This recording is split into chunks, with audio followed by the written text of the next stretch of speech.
టీవీ45 news కి స్వాగతం. Bulletin ముందుగా హెడ్లైన్స్ చూద్దాం. మాజీ MLA Kasu Mahesh Reddy press meet.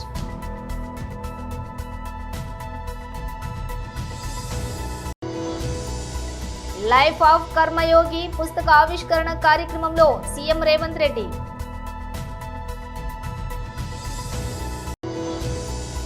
ఉమ్మడి కృష్ణా గుంటూరు జిల్లాల గ్రాడ్యుయేట్ ఎమ్మెల్సీ కూటమి అభ్యర్థికి మద్దతుగా జనసేన ఆత్మీయ సమావేశం. తెలంగాణ భవన్లో ఘనంగా కేసీఆర్ 71వ పుట్టినరోజు వేడుకలు.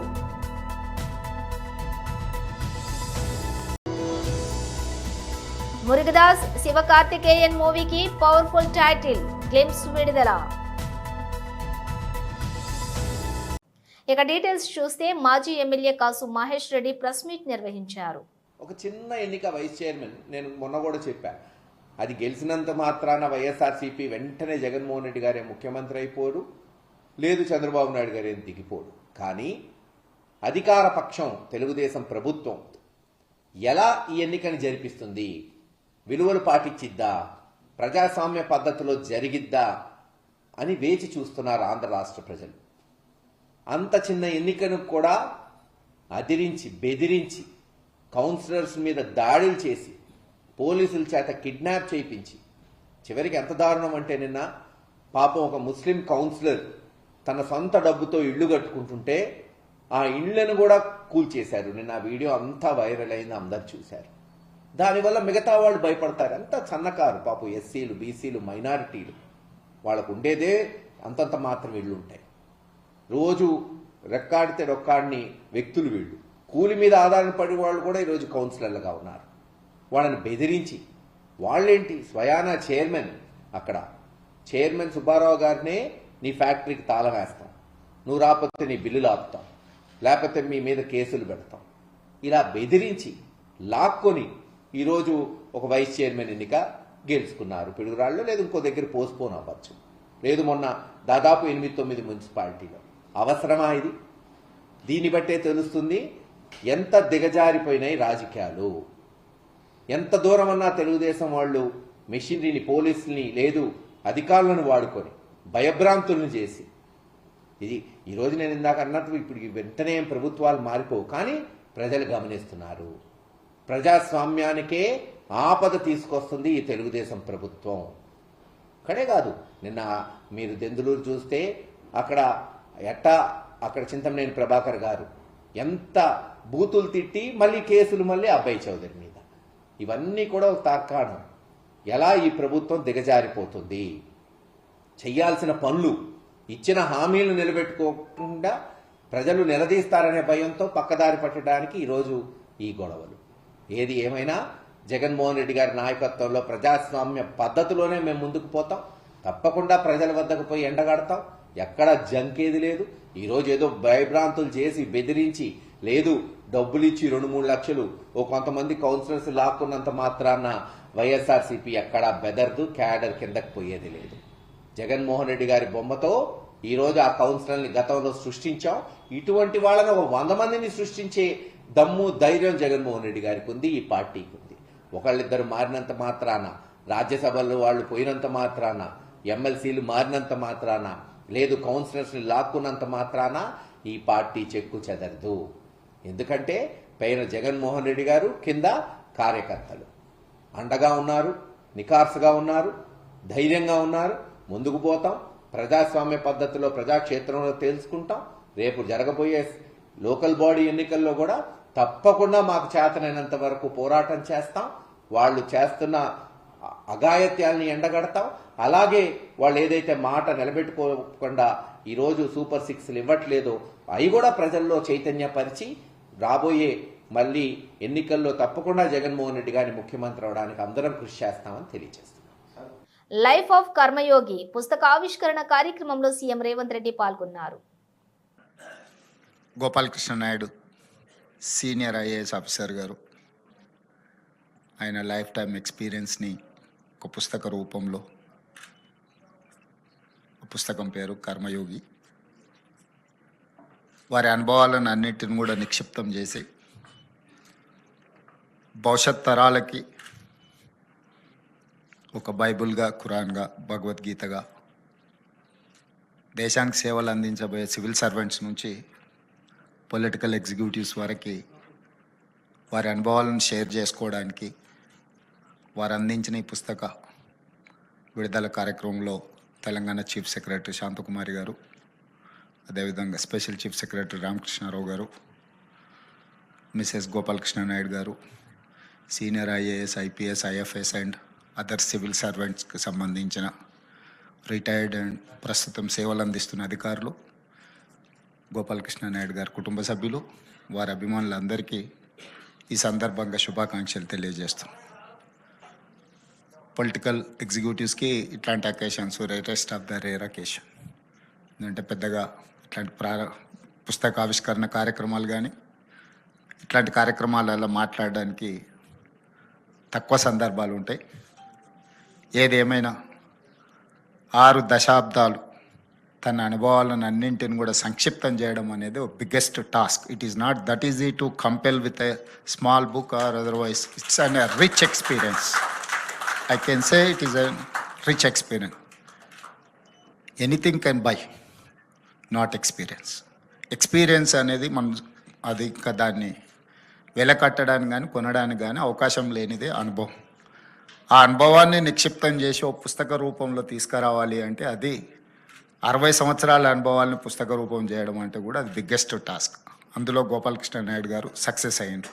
ఎందుకంటే అతను 62లో సర్వీస్లో జాయిన్ అయినప్పటి నుంచి మొదటి ప్రధానమంత్రి పండిట్ జవహర్లాల్ నెహ్రూ గారి నుంచి మొదలు పెడితే ప్రస్తుత ప్రధానమంత్రి నరేంద్ర మోడీ గారి వరకు వారికి ఉన్న అనుభవాలు, ఈ దేశంలో క్లోజ్డ్ ఎకానమీ నుంచి ఓపెన్ ఎకానమీ వరకు జరిగిన వేగవంతమైన పరిణామాలన్నిటిని కూడా వారు ప్రత్యక్ష సాక్షి. చాలామంది కొన్ని సందర్భాల్లోనే సాక్షులుగా ఉంటారు. సో ఫ్యూచర్ను కూడా వారు విజువలైజ్ చేయగలుగుతున్నారు. ఎందుకంటే ఈ వాస్ట్ ఎక్స్పీరియన్స్ వారు ఈ దేశం యొక్క భవిష్యత్ తరాల యొక్క ఆలోచనను కూడా వారు అంచనా వేసుకొని ఈ పుస్తక రూపంలో మనందరికి అందించారు. కొత్తగా సర్వీస్లో చేరే వాళ్ళందరూ కూడా ఇలాంటి అనుభవాలను చదవడం ద్వారా ఉమ్మడి కృష్ణా, గుంటూరు జిల్లాల గ్రాడ్యుయేట్ ఎమ్మెల్సీ కూటమి అభ్యర్థికి మద్దతుగా జనసేన ఆత్మీయ సమావేశం నిర్వహించారు. ఉదయం పూట ఈ సమావేశం ఏర్పాటు చేసినా కూడా తక్కువ సమయంలో మన పార్టీ కార్యక్రమం మన బాధ్యతగా భావించి మీరు ఈ విధంగా సమయం కేటాయించి వచ్చినందుకు మనస్ఫూర్తిగా ప్రతి ఒక్క జన సైనికులకి, వీరు మహిళలకి నేను ధన్యవాదాలు తెలుపుకుంటూ ఈనాటి సమావేశానికి సభాధ్యక్షులు గాదే వెంకటేశ్వరరావు గారు, సభని ఏర్పాటు చేయడంలో అహర్నిశలు కృషి చేసిన సోదరుడు అమ్మిశెట్టి వాసు గారికి, అదేవిధంగా గౌరవ మంత్రివర్యులు సోదరులు దుర్గేష్ గారు, పెద్దలు శాసనసభ్యులు అవనిగడ్డ మండలి బుద్ధప్రసాద్ గారు, ఎన్టీఆర్ జిల్లా అధ్యక్షులు ఉదయ్ భాను గారు, కృష్ణా జిల్లా అధ్యక్షులు బండెడ్డి రామకృష్ణ గారు, అదేవిధంగా గుంటూరు జిల్లా అధ్యక్షులు గాదే వెంకటేశ్వరరావు గారు, సమన్వయకర్తలుగా మనం ఏర్పాటు చేసిన నరసరావుపేట నియోజకవర్గం మార్కండే బాబు గారికి, అదేవిధంగా మచిలీపట్నం నుంచి బండి రామకృష్ణ గారికి, ఈ సమావేశానికి ముఖ్యంగా మనందరం కూడా మీకు పరిచయం చేయడానికి కోసమే కాకుండా మన కుటుంబంలో ఒక సభ్యుడిగా చేరబోతున్న మన ఆలపాటి రాజేంద్ర ప్రసాద్ గారికి మద్దతు పలకడానికి, మన ఒక బాధ్యతతోటి ఎలక్షన్ ముందు తీసుకెళ్ళడానికి ఆయన్ని కూడా మనస్ఫూర్తిగా ఈ సందర్భంగా నేను అభినందిస్తూ, ఈ సమావేశానికి మన పార్టీ అధ్యక్షులు పవన్ కళ్యాణ్ గారు ఒకే మాట చెప్పారు. ఏ విధంగా మనం సమన్వయపరుచుకుంటూ కలిసికట్టుగా ఎన్ని కష్టాలైనా సరే మనం ఎదుర్కొని గత 5 సంవత్సరాలు చేసిన అనేక కార్యక్రమాలు మనం ప్రజాస్వామ్యాన్ని నిలబెట్టడానికి కోసం, ఆంధ్రప్రదేశ్ భవిష్యత్తు కోసం మిమ్మల్ని అందరినీ చూస్తుంటే ప్రత్యేకంగా మా వీర మహిళలందరినీ కూడా చూడగానే నాకు గుర్తొచ్చింది. ఆ రోజు చంద్రబాబు నాయుడు గారిని అరెస్ట్ చేసినప్పుడు కోదాడ నుంచి మనందరం కూడా ఆ రోజు ఒక పోరాటం చేసుకుంటూ గన్నవరం ఎప్పుడైతే విమానం ల్యాండ్ అవ్వకుండా చేశారో కోదాడ వరకు వెళ్ళి పవన్ కళ్యాణ్ గారిని రిసీవ్ చేసుకుని తిరిగి వస్తున్నప్పుడు ఏ విధంగా పోలీసుల ద్వారా మనం అనేక ఇబ్బందులు పడ్డాం ఆ రోజు చూసాం. ప్రతి పోరాటంలో మీ పాత్ర ఉంది, మీ భాగస్వాములుగా మీరు నిలబడ్డారు. ఇందాక దుర్గేష్ గారు చెప్పినట్టు ఈరోజు వేదిక పైన మేము ఒక పదవిలో కూర్చున్నామంటే మీరు ఏ మాత్రం కూడా స్వార్థం లేకుండా పవన్ కళ్యాణ్ గారి ఆశయ సాధన కోసం సమాజానికి ఉపయోగపడే విధంగా నిజాయితీగా నిబద్ధతతోటి చాలా పట్టుదలతోటి మీరు నిలబడిన తీరు ఈరోజు మనం గర్వంగా మనం కూటమిలో ప్రభుత్వంలో భాగస్వాములుగా మనం నిలబడ్డాం. దాన్ని మీరందరూ కూడా ఎంతో సంతోషంగా గర్వంగా మీరు స్వీకరించాలి. ఆ మాటను ఎందుకు అంటున్నానంటే శాసనసభలో ఈ రోజున మనం 21 స్థానాల్లో నిలబడి ఆంధ్రప్రదేశ్ శాసనసభలో 2వ స్థానంలో జనసేన పార్టీ నిలబడింది. ఇది మామూలు విషయం కాదు. అదేవిధంగా లోక్సభలో మనం ఇక్కడ మచిలీపట్నం గెలిపించుకున్నాం, అక్కడ కాకినాడ నియోజకవర్గంలో కూడా గెలిపించుకున్నాం. 2 స్థానాలు మనం లోక్సభలో జనసేన పార్టీ నిలబడి గెలిచింది. అటువంటి ఆలోచన విధానాన్ని ప్రతి తెలంగాణ భవన్లో బీఆర్ఎస్ అధినేత మాజీ సీఎం కేసీఆర్ 71వ పుట్టినరోజు వేడుకలు ఘనంగా జరిగాయి. 71 కిలోల భారీ కేక్ ను మాజీ మంత్రి కేటీఆర్ బీఆర్ఎస్ నేతలు కట్ చేశారు. ఈ సందర్భంగా బీఆర్ఎస్ వర్కింగ్ ప్రెసిడెంట్ కేటీఆర్ మాట్లాడారు. తెలంగాణ జాతికి మాజీ సీఎం కేసీఆర్ హీరో, తెలంగాణ కారణ జన్ముడు. ఆయన మళ్లీ ముఖ్యమంత్రి కావాలని ప్రజలు గట్టిగా కోరుకుంటున్నారు. కేసీఆర్ ను మళ్లీ సీఎం చేసేందుకు మనం కూడా అంతే గట్టిగా పనిచేద్దాం. రానున్న 3.5 ఏళ్లలో 60 లక్షల గులాబీ దండు ఇదే లక్ష్యంతో ముందుకెళ్లాలి అని కేటీఆర్ అన్నారు. నా ఒక్కడికే కాదు, మీ అందరికీ కూడా బాపు పెద్దలు కేసీఆర్ గారి జన్మదినాన్ని పురస్కరించుకొని ఈరోజు ఈ కార్యక్రమాన్ని ఏర్పాటు చేసిన మాజీ మంత్రివర్యులు అన్న తలసాని సీనన్న గారు, గౌరవనీయులు పెద్దలు 2001లో పార్టీ పుట్టిననాటి నుంచి కేసీఆర్ గారితో కుడిభుజంగా ఉంటూ మరి నేటికి అదే ఉత్సాహంతో ప్రతిరోజు ఏదో ప్రజాసేవలో నిమగ్నమయ్యే మా బావగారు పెద్దలు గౌరవనీయులు శ్రీ హరీష్ రావు గారు, గౌరవనీయులు శాసన మండలిలో ప్రతిపక్ష నేత మాజీ స్పీకర్ మాన్యులు పెద్దలు మత్స్వనాచారి గారు, గౌరవనీయులు పెద్దలు శాసన మండలిలో డిప్యూటీ చైర్మన్ గౌరవనీయులైన బండా ప్రకాష్ అన్న గారు, మాజీ మంత్రివర్యులు ఎమ్మెల్సీ శ్రీమతి సత్యవతి అక్క, పెద్దలు శ్రీనివాస్ గౌడ్ అన్న, మాజీ మంత్రివర్యులు మహమూద్ అలీ సాబ్, రాజ్యసభ సభ్యులు వద్దిరాజు రవిచంద్ర గారు, మాలోత్ కవిత గారు, రవీందర్ గారు, ఇంకా వేదిక మీద ఉన్న మా తలసాని సాయి, రావుల చంద్రశేఖర్ రెడ్డి అన్న గారు, పేరు పేరున వేదిక మా అంబర్పేట ఎమ్మెల్యే కాలేరు వెంకటేష్ అన్న గారు, నాగేష్ అన్న గారు, ఇంకా అందరికీ వేదిక మీద ఉన్న ప్రతి ఒక్కరికి పేరు పేరున నమస్కారం. ఈరోజు కేసీఆర్ గారికి మీ శుభాశీస్సులు, శుభాకాంక్షలు, మీ మంచి దీవెన అందించడానికి విచ్చేసిన పెద్దలకు, చిన్నలకు, అక్కలకు, చెల్లెలకు, అన్నలకు, తమ్ముళ్ళందరికీ శిరస్సు వంచి హృదయపూర్వకంగా నమస్కారం, ధన్యవాదం. సాధారణంగా ఒక బిడ్డకు తన తండ్రి తల్లి అంటే గొప్ప హీరో వర్షిప్ ఉంటుంది. మా నాయన హీరో అనుకుంటారు ఎవరైనా. కానీ కేసీఆర్ గారి కడుపున పుట్టిన బిడ్డగా నిజంగా నా పూర్వజన్మ సుకృతం, నా అదృష్టం. ఎందుకంటే మా నాన్న నా ఒక్కడికే హీరో కాదు, మా నాన్న మొత్తం తెలంగాణ జాతికి హీరో, 4 కోట్ల తెలంగాణ ప్రజలకు హీరో, తెలంగాణకు విముక్తి కల్పించిన ఒక మహానుభావుడు, ఒక కారణ జన్ముడు కడుపున నేను పుట్టడం నా అదృష్టంగా భావిస్తూ ఉన్నాను. నిజంగా అప్పుడప్పుడు ఇప్పుడే పెద్దలు చెప్తా ఉంటే కొన్ని సినిమా రీల్ లాగా మనసులో తిరుగుతూ ఉండే. వారు చెప్తున్న కొన్ని మాటలు, కేసీఆర్ గారు ఉద్యమానికి నడుం బిగించినాడు, ఎన్ని ప్రతికూల పరిస్థితులు, ఎన్ని ఇబ్బందికరమైన పరిస్థితులు ఇప్పుడే పెద్దలు మత్స్వనాచారి గారు చెప్పినారు. మీడియా పవర్ లేదు, మనీ పవర్ లేదు, మజిల్ పవర్ లేదు, కుల బలం లేదు, ఉన్నదల్లా ఒక్కటే గుండె బలం, జనబలం. దానితోనే ఆనాడు 25 సంవత్సరాల కిందట పార్టీని పెట్టిన తర్వాత ఎన్ని దెబ్బలు, ఎన్ని అవమానాలు, ఎన్ని రకాల ప్రతికూల ఫలితాలు ఇప్పుడే హరీష్ రావు గారు మేము గంట వివరంగా చెప్పినారు. ఇవన్నీ ఎదుర్కొని ఇంకొకరు బతికి బట్టగట్టాలంటే ఈ రోజున్న రాజకీయాల్లో సామాన్యమైన విషయం కాదు. కానీ తాను తెలంగాణ అనే స్వప్నాన్ని తెలంగాణ ప్రజల తరపున స్వప్నించి ఒక కలగని, ఆ తర్వాత 25 సంవత్సరాలుగా ఈ రాష్ట్ర రాజకీయాన్ని శాసించి అల్టిమేట్గా సావు నోట్లో తలబెట్టి తెలంగాణను సాధించిన కారణ జన్ముడు మన నాయకుడు కేసీఆర్ గారు అనడంలో రెండో ఆలోచన ఎవరికి కూడా లేదు.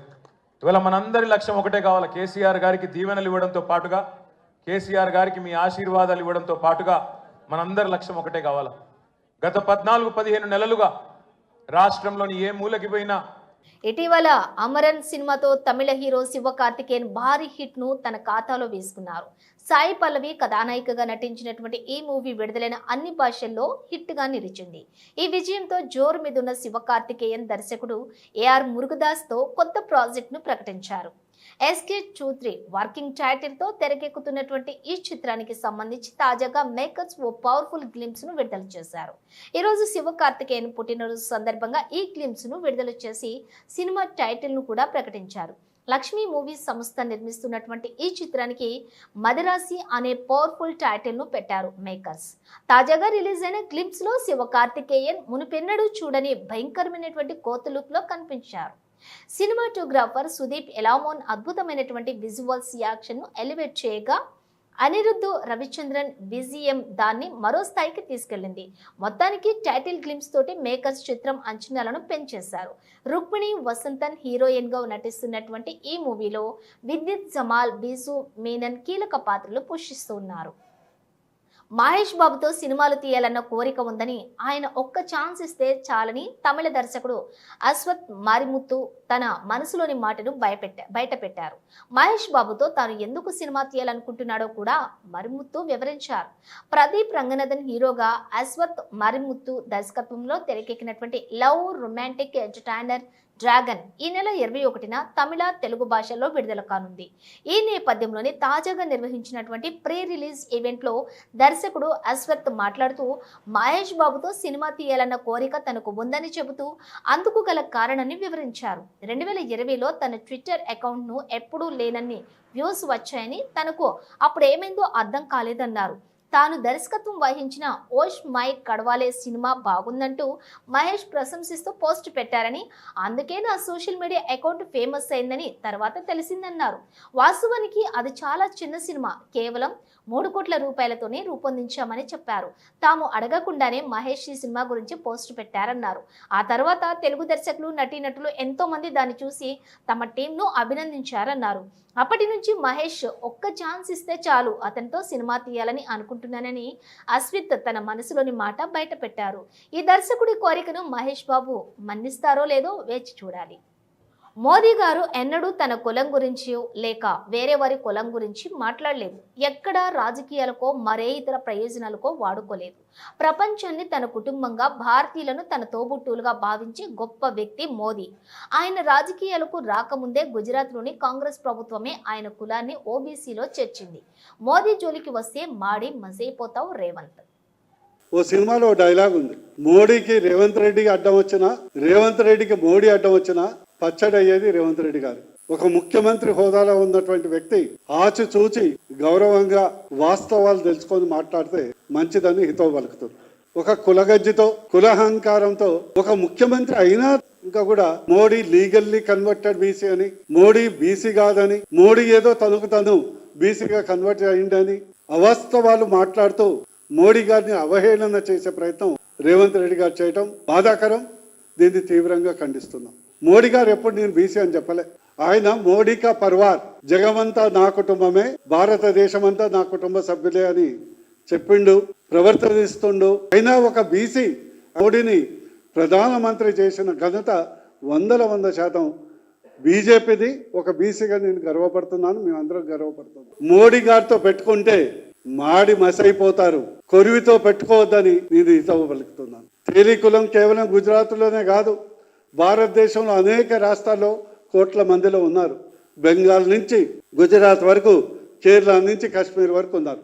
గుజరాత్లో NCBC national commission for backward classes central లిస్ట్లో కూడా 1990 27 అక్టోబర్ 1999 నాడు ఓబీసీ కులం కింద చేర్చబడింది. అప్పుడు ప్రభుత్వం ఎవరుంది? సెంట్రల్ గవర్నమెంట్, కాంగ్రెస్ ప్రభుత్వం ఉంది. మోడీ గారు కనీసం రాజకీయాల్లో ఒక బీజేపీ పార్టీలో ముఖ్యమంత్రి కాదు, మంత్రి కూడా లేడు. అవాస్తవాలు మాట్లాడొద్దని వారికి హితవు పలుకుతున్నాం. భారతదేశంలో ఈరోజు కులాలకు అతీతంగా, మతాలకు అతీతంగా ఒక విశ్వగురువుగా, ఒక యుగ పురుషుడిలాగా ఉన్నటువంటి వ్యక్తిని మోడీ గారిని కించపరచడం కొరువితో కయ్యం పెట్టుకున్నట్లు మీకు హితవు పలుకుతున్నాను. రాహుల్ గాంధీ, ఈ సందర్భంగా నేను అడగదలుచుకున్నాను. రాహుల్ గాంధీ రాజీవ్ గాంధీ వీళ్ళందరిది ఏ కులం, ఏ మతం, ఏ దేశం. మోతీలాల్ పూర్వీకులు ముస్లిం మతస్థులు, వారు మతం మార్చుకొని హిందూ మతంలోకి వచ్చింది అందరికీ తెలిసినటువంటి విషయమే. అదే విధంగా ఇందిరాగాంధీ గారు, వారి భర్త ఫిరోజ్ ఖాన్ గారు. మరి ఇందిరాగాంధీ గారికి, ఫిరోజ్ ఖాన్ గారికి పుట్టినటువంటి రాజీవ్ గాంధీ ఏ మతస్థుడు, ఏ కులస్థుడు? మీరు చెప్పాలి. ఏ మతస్థుడు, ఏ కులస్థుడు? మరి సాధారణంగా రాజీవ్ ఖాన్ అని పెట్టుకోవాలి కదా. అసలు గాంధీ అనే తోక వీళ్ళకి ఎట్లా వచ్చింది?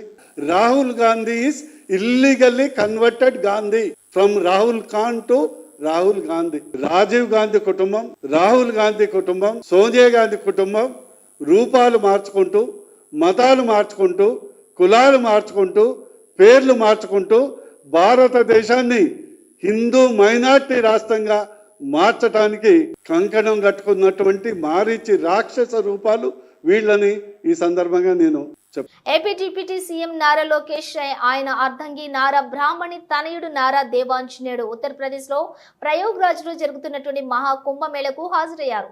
త్రివేణి సంగమం వద్ద షాహీ స్నాన ఘట్టంలోని పవిత్ర స్నానాలు ఆచరించారు. సాంప్రదాయబద్ధంగా గంగాదేవికి పూజలు చేసి హారతి ఇచ్చారు. దీనిపై నారా బ్రాహ్మణి సోషల్ మీడియా వేదికగా స్పందించారు.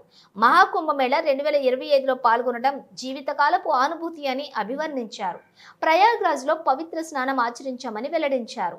ఈ మహిమాన్విత గడ్డపై తరలివచ్చినటువంటి కోట్లాది మంది సామూహిక విశ్వాసాల నుంచి తాను కూడా అద్భుతమైన దివ్య శక్తిని అనుభూతిని చెందానని నారా బ్రాహ్మణి వివరించారు. ఈ మేరకు తమ కుంభమేళ పర్యటన ఫోటోలను కూడా ఆమె పంచుకున్నారు. బులెటిన్ ముగించే ముందు హెడ్లైన్స్ మరోసారి. మాజీ MLA Kasu Mahesh Reddy press meet.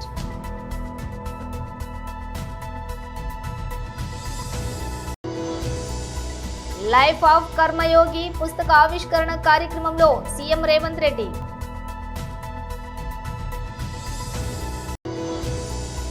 ఉమ్మడి కృష్ణా, గుంటూరు జిల్లాల గ్రాడ్యుయేట్ ఎమ్మెల్సీ కూటమి అభ్యర్థికి మద్దతుగా జనసేన ఆత్మీయ సమావేశం. తెలంగాణ భవన్లో ఘనంగా కేసీఆర్ 71వ పుట్టినరోజు వేడుకలు.